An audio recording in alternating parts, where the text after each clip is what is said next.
Field trip. Come on, class. Let's go. Wasson Peak. Welcome to Leadership for Global Sustainability. My name is Bruce Hull. I'll be with you all semester, and I'm just starting out on a hike. Started down there a little bit. I'm in Tucson at the moment, heading up to Wasson Peak. Whoa, you see it way up there? Way the heck up there. Anyways, it's about 9 miles round trip and a couple thousand feet elevation gain, I think. Anyways, if I may, I'll introduce myself as I go along, and if I make it back, I'll have a video to share to introduce myself to the class. Be well. Prickly pear. Okay, I didn't quite make it a mile, but I did go up a big steep climb, so I'm going to catch my breath. I've been with the Center for Leadership and Global Sustainability for a decade or more, well, actually longer than the center existed, and as a part of that, I've been able to work with leaders and professionals really at the top of their game, from business, from civil society, non-government organizations and the like, and certainly from government at all levels, state, local, national, and some international. And we've just had a fabulous learning curve being inspired by these people, and I'm going to try to bring a lot of those lessons to you in this class and in what I teach. And you see some of it summarized in the book by Island Press that's a part of the program, required reading. And we're going to bring that to life, some of those lessons and more. And so I look forward to sharing that with you. Now, see if I can get the next mile. Oh, look, a mine. I don't know whether it's a silver mine or a turquoise mine. I drove in on Silver Bell, so it's probably silver. Anyways, look at all the tailings.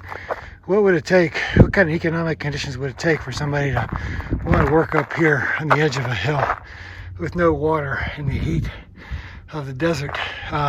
It's amazing how far we've come. A little more about me. I started out in the natural sciences, ecology, environmental science.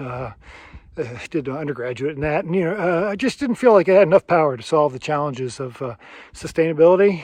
Moved into economics, and again, more power, but not enough power. And that's why I ended up in the social sciences with my PhD, and sociology, psychology, basically helping people like you, influencers, sustainability professionals, have more influence, make decisions, be impactful. I really believe that the science and technology is out there to solve most all the challenges that we face, and that we really lack are the abilities for professionals such as yourself to have influence. And so that's where my career is focused now. It has been for a while. Let's see, I've taught and traveled around the world.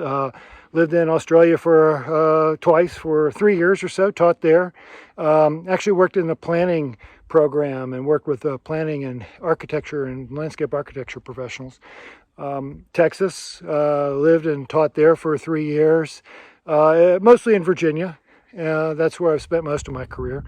And I have also taken students and traveled with them and taught in Italy, Switzerland, and some very interesting places. A lot in India. I take a lot of students to India, but also South Africa and China.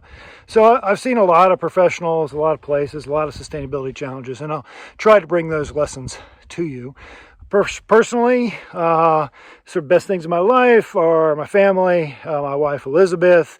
I've been married for a while, 1980, you can do the math. And my two babies, Constance and Quinn, both in their late 20s now and gainfully employed doing all kinds of great, cool stuff. And actually the reason why I'm out here in this great land near Tucson is because my son is based here. And so COVID's provided the opportunity to bubble up with him. I'll see if I can get another mile. Okay, these guys here are about the most beautiful thing out here. But oh, are they deadly. Those needles, they got little barbs. They just don't come out. I don't know what these things are called. I kind of dig into some of the bigger challenges and some of the science and logic and issues and strategies that are out there to solve things like food and ag, water security, climate, energy, global resources, global flows, fracking, and we'll dig into all kinds of cool topics. And as a part of the systems perspective, I'm trying to get you to question your paradigms and basic assumptions, to realize that maybe the problem that you think you were trying to solve is actually the wrong problem, or at least ineffective, or maybe even part of the problem. And so what you ought to do is look at it from another perspective, another dimension of the system, maybe step back, think of some other leverage points, and think how to have real effect, lasting effect, consequences. At the end of these assignments, you'll have a language and a lot of expertise to be able to deal with a wide range of professionals addressing some of the major sustainability issues of the day. Purple.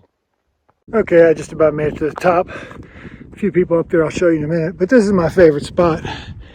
Right here on the edge, looking all around. That's the top up there. A few people up there at the very top. You can see all around here. It's just a spectacular view. Hope you get a little vertigo like I do.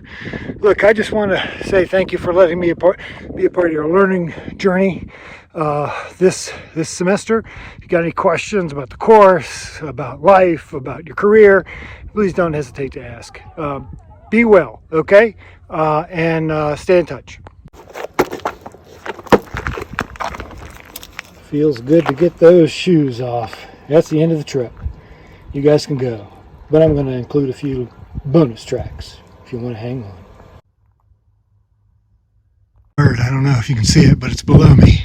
You know it's a good hike when the bird is below you. Hey, look, I made it to the very top just to prove it. Do a 360. Here's 90. There's 180. There's 270. And back has Tucson and Mount Lemmon in the background. Quite a view from up here.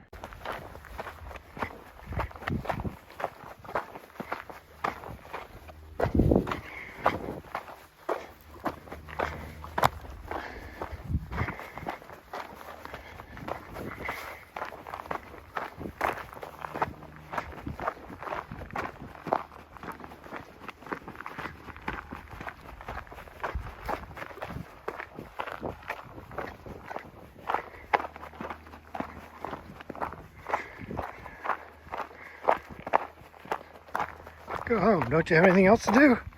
Want some more?